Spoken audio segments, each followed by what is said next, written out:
2 years ago, I did what I rarely find any other theme park creators do and ranked up their top 50 favorite rides. Typically, you only find people ranking their top roller coasters they have been on. While roller coasters do make a very large portion of this list with 36 spots, the remaining 14 spots are some of the best examples of what the theme and amusement park industry can offer outside of big thrills. So, in this list, you'll find everything from massive roller coasters, extreme flat rides, and some of the greatest dark rides ever built. Since this is already going to be a massive undertaking, today we'll be going over rankings 50 through 26, with the top 25 coming out the following week. Now, let's get into some of the best ride and attractions the theme and amusement park industry has to offer as we rank the top 50 of the nearly 700 rides I've been on.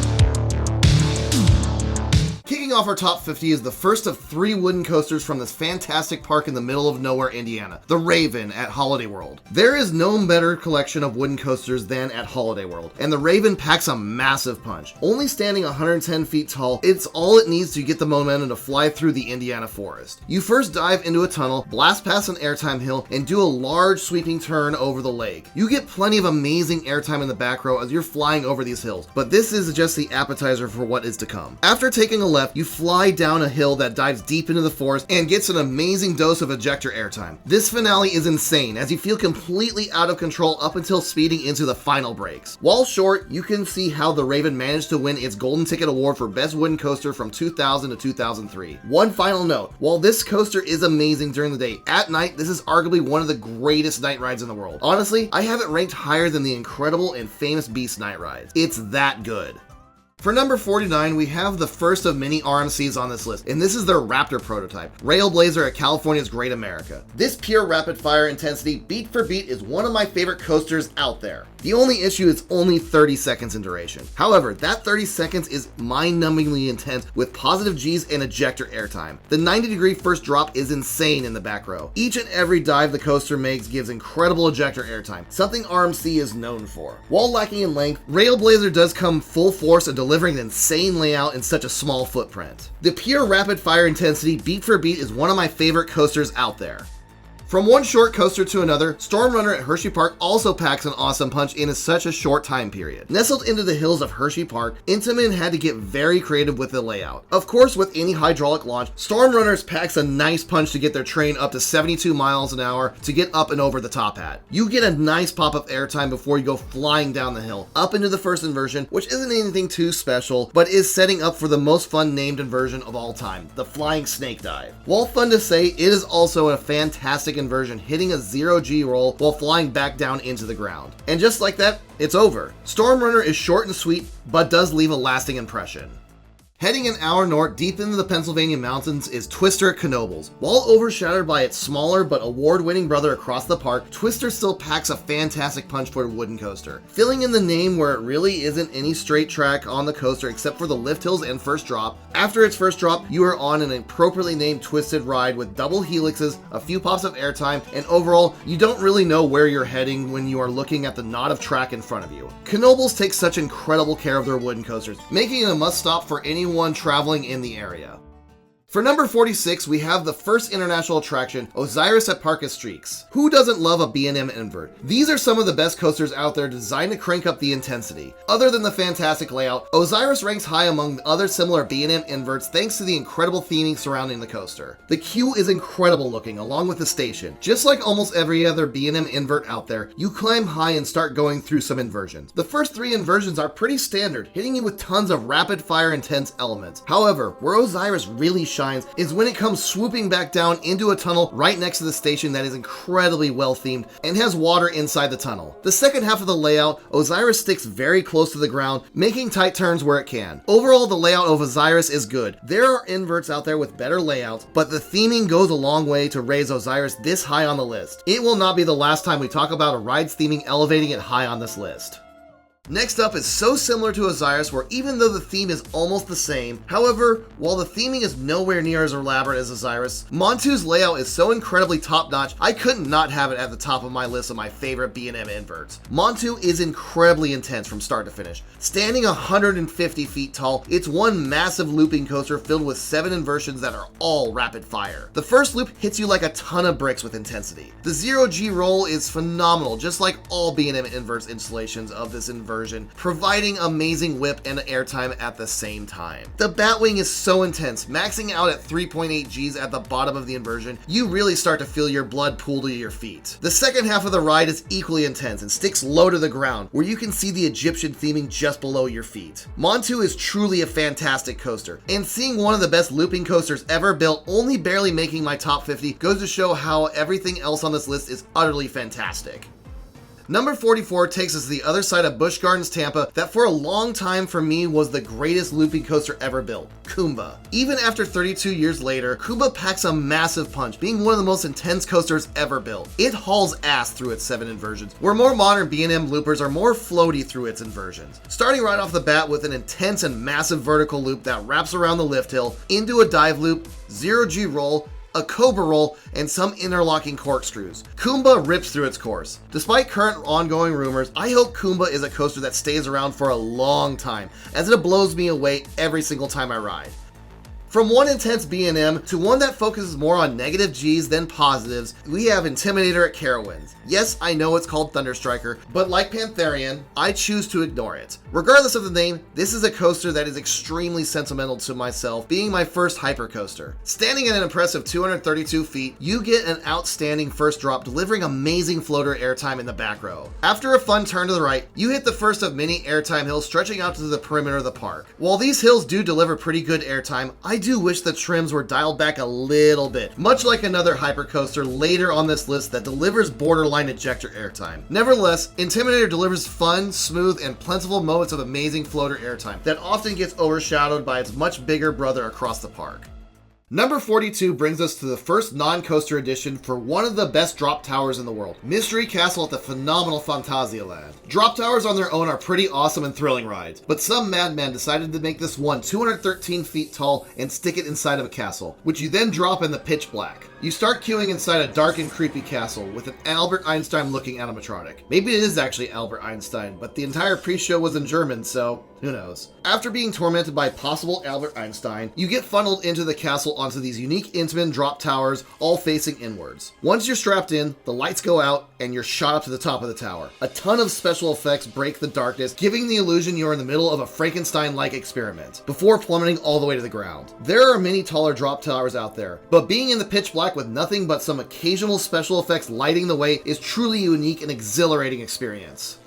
From one dark and creepy attraction to another, while there are several versions of this roller coaster around the world, the version at Universal Studios Florida is truly something special. Revenge of the Mummy. Revenge of the Mummy mixes the dark ride elements along with thrilling roller coaster elements that truly add so much to this highly themed roller coaster. Starting with a slow and meandering dark ride section, sparing no expense in the flame department, the use of practical effects is truly top-notch. After a few more show scenes, you finally get to the thrills section, leading with an awesome upward launch into a special effects-filled ride. In one of my favorite moments on any attraction is an ending fake out where the Universal team member is possessed right in front of you, which then proceeds to use an absolutely excessive amount of fire effects in the best way possible, with the entire ceiling catching on fire. You are then launched forward into the final roller coaster section with tons of extra special effects surrounding you. Revenge of the Mummy is a really special ride with a perfect mix of special effects and thrilling roller coaster sections. Number 43 brought us our first hypercoaster on the list, and now cracking in the top 40 is our first giga coaster, Leviathan. Standing at a massive 306 feet tall, this height and speed machine really showcases the insane speed built up after dropping 300 feet, reaching a mind-numbing 92 miles an hour. What I do love about B&M Gigas is while they do rise up high to showcase their speed, but also stick close to the ground, especially with their speed hills giving fantastic moments of airtime while blazing through its course. It has been 13 years since I've been on this monster of a coaster. Hopefully whenever I make it back to Canada's Wonderland, I enjoy this coaster as much as I remembered.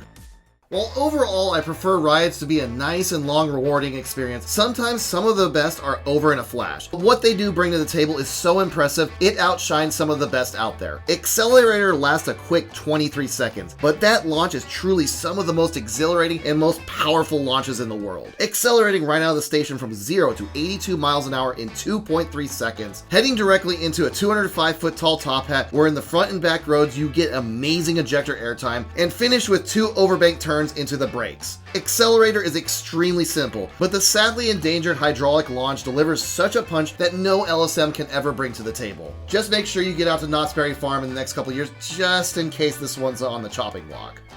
Number 38 brings us to my home park of Kings Island for another Giga Coaster, Orion. I used to have mixed feelings on this Giga Coaster, and yes, it is a Giga Coaster even though it's only 287 feet tall. It has a 300-foot drop. Something that plagues both Leviathan and Orion is their length, which is barely longer than their respective hypercoaster counterparts. Due to the insane pacing of going over 90 miles an hour brings, it's over and done with super quick. However, what Orion does bring is really impressive. That first drop ejects you out of your seat all the way to the ground. The outside seat on the wave turn delivers a decent bit of whip. After the turnaround, that speed hill delivers such magical and wonderful airtime. These are honestly some of my favorite elements found on any B&M. Right before hitting the final brakes, that dive down after the left-hand turn delivers such wonderful ejector airtime in the back row. Orion may not be the longest experience out there, but what it does have delivers some fantastic airtime to go along with its blazing fast pacing.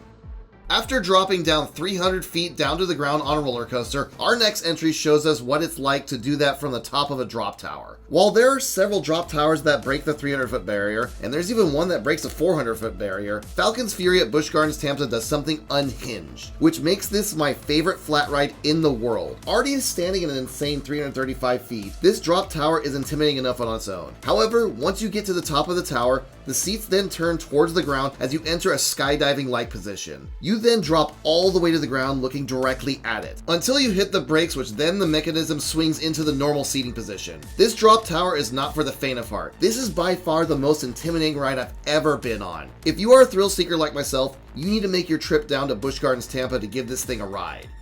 Heading back to Kings Island for number 36, we probably get the most legendary coaster ever built, the Beast. Located at the ever wonderful Kings Island, the Beast 45 years after opening is still the longest wooden coaster ever built. In fact, it is the second longest operating roller coaster, period. While the Beast can be criticized for being relatively forceless, which it is, I personally don't think a coaster has to be forceful to be a good ride. The Beast is truly a journey through the Ohio woods where it blasts through a ton of its 7,361 feet of track. Filled with multiple tunnels and feeling more and more out of control the further back on the property you get, the Beast feels more and more unhinged the further along you go. The double helix after the second lift hill is the grand finale, and honestly one of the best moments on any coaster for me. Now, of course, when you talk about the Beast, you have to talk about its legendary night rides. Due to the absolute lack of lights in the woods, the Beast is truly one of the best night rides in the world. Like all the other rides, Kings Island does such a wonderful job taking care of their wooden coasters. The Beast does have some bite, but is still a fantastic ride through the Ohio woods 45 years later.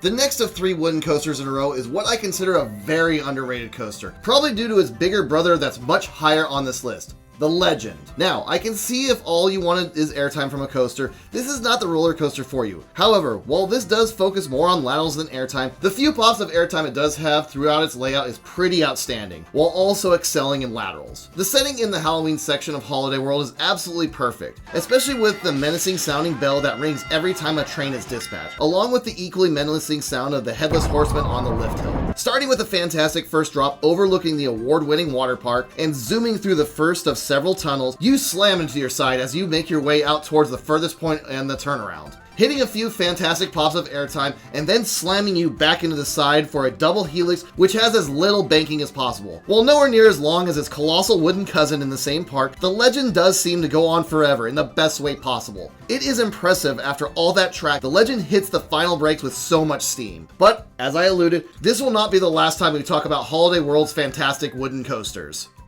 The final of this small batch of wooden coasters, and don't worry, there are several wooden coasters coming up later, is Goldstriker at California's Great America. This time being built by GCI, who is known for their wooden coasters being filled with tons of popular airtime along with a twister layout. Goldstriker leaves you guessing where you're going to be heading to next. With GCI's signature twisted drop, you pick up tons of speed as you blaze over the first of many small airtime hills.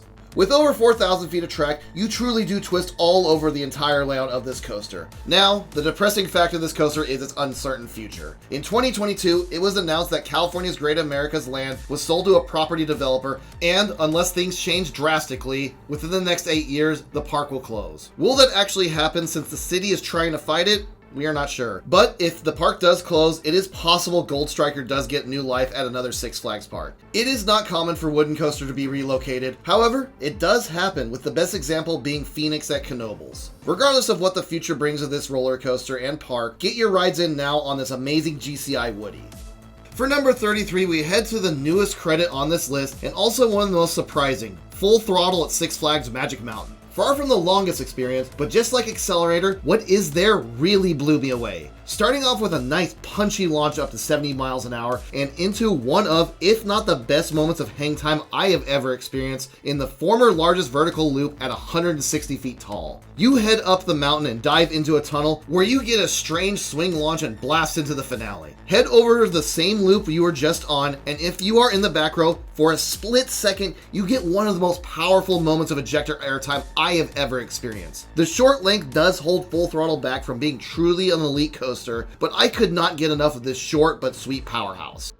For number 32, we head up to a park that will make several appearances on this list, Cedar Point, for the roller coaster that started the roller coaster awards, Magnum XL-200. This is an extremely polarizing roller coaster, where due to its jankiness and the restraints that leave a lot to be desired, it is either love or hated. Since this is made by Top 40, you can see that I fall into the love category. While this coaster could use much better restraints than literally a bar suited for something like Big Thunder Mountain Railroad, what it does deliver is something special if you can get past the slight pain caused by the bonkers airtime. You start with an amazing rise up to 205 feet with views of Lake Erie and the picturesque Cedar Point beaches you will be racing alongside. The first drop is fun, but compared to more modern coasters that profile their drops, it's more like a huge ramp. The airtime begins as floater airtime with its massive camelback and heading to the turnaround. Once you start making your way back to the station, you will see these small triangular airtime hills that either bring you great joy or will be the bane of your existence. This is where Magnum turns up its intensity to 11 while delivering some of the most powerful moments of airtime on any coaster. You finish in this super cool retro tunnel with lighting as you slam into the brakes. You are either all smiles or are wondering where the closest first aid station is after experiencing the insane airtime that is Magnum's finale. Now, typically, you either ride in the front or the back of a coaster. I typically spring for the back row, and sometimes I do for Magnum if I do not want the feeling of my legs being chopped off. If I'm wanting to handle the pain and get the most insane airtime of your life, head to row 3 in what is called the magic seat. For whatever reason, this is the row that gives the most insane airtime of your life. It is exceptionally powerful, and not for the faint of heart due to it digging into your thighs, but if you're up for the challenge, it is so worth it. From the first hypercoaster to a much more modern version, we head up to Hershey Park for one of the newest additions to this list, Skyrush. What used to also be a very polarizing coaster, Hershey Park did add the next-gen intimate restraints in 2024 to solve the issue many people had, which gave this coaster the nickname of Thigh Crush. Now, I myself never had the pleasure or displeasure of riding Skyrush with the old restraints to see if they would have bothered me. But what I can say with the new restraints is Skyrush is one fantastic and powerful airtime machine. Starting with a blazing fast cable lift hill that sends you down the 200-foot twisted drop, giving some of the best airtime on a first drop in the world. That turn to the right is ridiculously whippy and powerful at the same time. Immediately afterwards, you're thrusted towards an airtime hill, profiled more like a speed hill, also giving another amazing dose of powerful negative Gs. After a high-speed left turn, you basically rinse and repeat with another powerful airtime speed hill. Now, the first half of Skyrush is incredible, and if the entire coaster was just as great as these first 3 elements were, it would be ranked in my top 10 easily. However, I found that Skyrush then focused too much on turns than delivering airtime when it had the speed, and by the time it goes back to the airtime hills, enough speed had bled off that they are nowhere near as powerful. Regardless, what Skyrush does in the first half is impressive enough to rank it in my top 25 for coasters overall.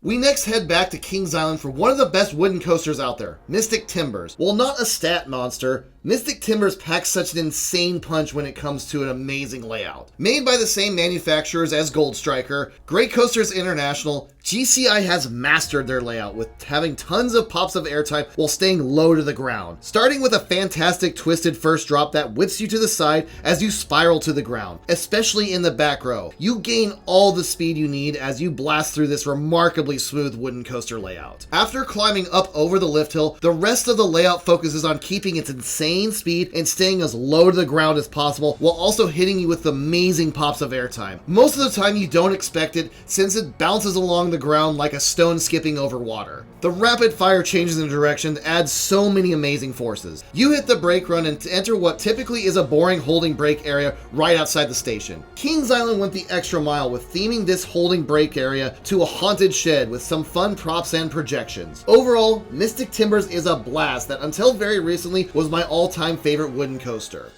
Number 29 takes us back to Carowinds with another surprisingly decently themed coaster for an amusement park. Copperhead Strike was one of my most surprising and pleasant new coaster credits in a long time. This is truly my favorite coaster that focuses heavily on inversions. Starting right off the bat with an amazing JoJo roll where you get the first of many doses of hang time where you truly feel like you're going to be plopping onto the ground right below you. You enter a shed, but instead of it being horror themed, you see a quick pre-show where the law is coming for you and your moonshine and you got to get out of Dodge quickly. While not as intensive a launch as I would like it to be, it still gets the job done as you head directly into a vertical loop and get barely enough speed to clear it, giving you your next dose of amazing hang time. You hit so many moments of amazing ejector airtime as well. You hit a second launch that gets you into another amazing hang time filled inversion and slams you with another quick transition that reminds me a lot of Maverick's layout. Which, don't worry, we'll be talking about that masterpiece in part 2. I went into my latest visit at Carowinds expecting to enjoy Copperhead Strike, but was completely blown away by how amazing of a layout Mach came up with.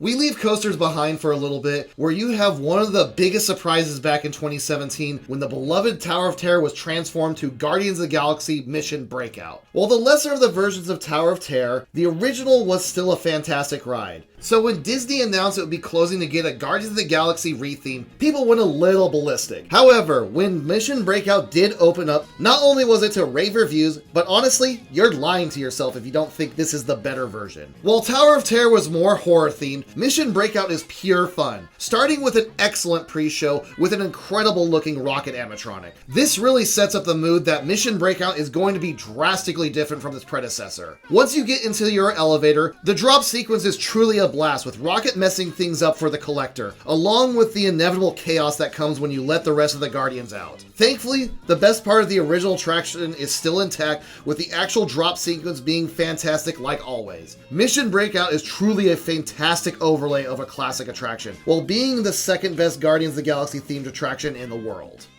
While California Adventure was able to retheme what was already a great attraction into an even better version, however, not even the Guardians of the Galaxy can top the original Tower of Terror at Disney's Hollywood Studios. Thrilling riders for over 30 years, the Hollywood Tower Hotel is an icon in the theme park industry, blending theming, story, and thrills perfectly. Tower of Terror still delivers the greatest drop tower experience ever. You begin your story in the library with one of the greatest pre-shows in a theme park attraction. You load into your service elevator up into the supernatural, building suspense with each passing second. Your elevator does the impossible and leaves the shaft where a scene that is missing in all the other versions of the tower, the fifth dimension scene. Finally, that suspense that has been building is released as you spend the next 30 seconds going up and down the tower. Pulling you down faster than gravity can accelerate you, you get some fantastic floater airtime. It is awe-inspiring that for over 30 years, Walt Disney Imagineers delivered what is today one of the greatest theme park attractions in the world, with 1990s technology that does not seem like it's aged a day. I can easily see how some have this as their favorite Walt Disney World attraction. And while it's not even ranked in my top 5, Tower of Terror is still a must-ride anytime I'm at Walt Disney World.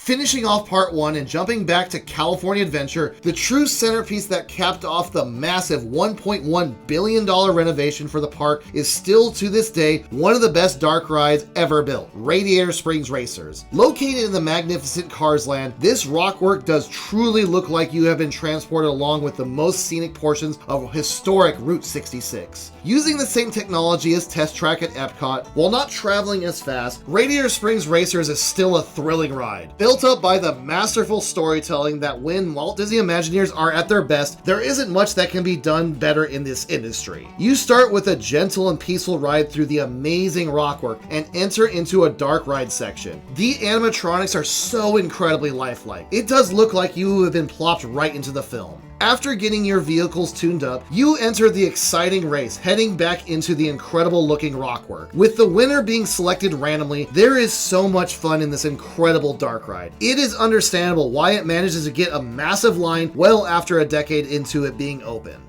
That's a wrap on part 1 of my top 50 favorite theme and amusement park attractions around the world. Considering how incredible many of these attractions are, make sure you come back next week for part 2, where each and every single attraction we talk about are truly some of the best in the world. Thank you all for watching, and hit that like button and subscribe so you can see more fantastic videos just like this.